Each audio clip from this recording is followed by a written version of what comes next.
So mapagpalang araw na naman nga sa inyo dahil nga sa sunod-sunod na pag-ulan dito sa lugar nga natin at nahinto yung club training nga natin. Update ko kayo sa dalawa nating panglaban. So ito si Kupad. Ayan. Sobrang kupad. So ganda pa naman ang linyada niyan. Hindi ko alam, sobrang kupad. Laging hapon umuwi. Nilagyan ko na nga ng kapares. Ngayon, ang ginawa natin diskarte. So, ganito yung diskarte ko sa mga panlaban nga, pagka medyo tinutukan natin. Ewan natin kung magbabago. So, ginawa akong diskarte. Kahit may kapares siya, lagi siyang late. Pinagsama ko na sila. Kasi dati, kung napapansin nyo, may divider.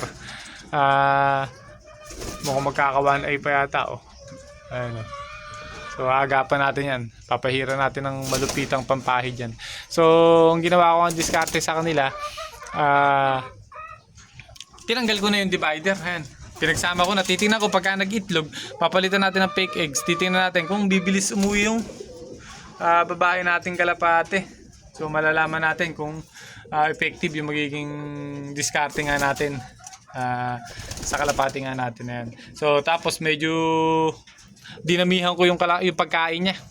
Dahil nga siguro sa nahihirapan at papalayo na yung training natin, nasa 60 to 70 kilometers na simula dito sa location nga natin. So ayun, makukulit Nasa 50 to 60 kilometers na air distance sa location nga natin.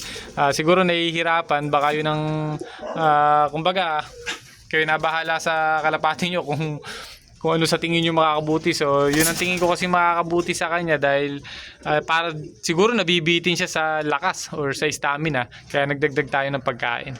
So nagdagdag tayo ng siguro pang isa't kalahating kalapate yung kinakain niya ngayon. So yun na, para sa mas mabilis na paliwanag. Imbis na pang isang kalapate lang kinakain niya, pang isa't kalahati. So yan parang magkakawan ay. Tapos dito yung mga diskarte nga natin na eto magandang umuwi kahit na medyo mabagal, puro 700, minsan 600, pero kadalasan 700 pataas to 900 ang uwi nitong barako nga natin. Ayan. So maganda yung droppings niya, nahapakan niya lang. Kaya tapos maganda rin ilong, puting-puti.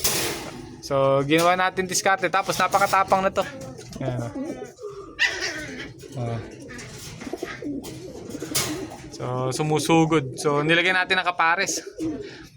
So baka kasi yung 700 to 900 na speed niya, madagdagan pa.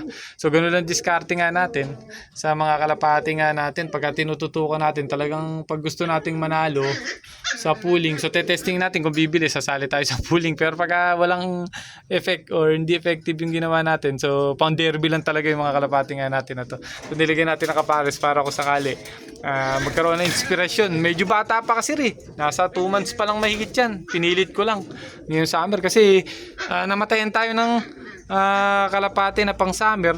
Tapos na tiyempo may anak yung isa nating yung kalapati ng kasama natin, siningit ko na, sinuksukan ko kahit na alanganin. So 3 months pa lang yan. Maganda lang yung balahibo, pinilit nga natin. So yun, sana magtuloy-tuloy yung ginagawa nga natin para sa mga kalapati nga natin.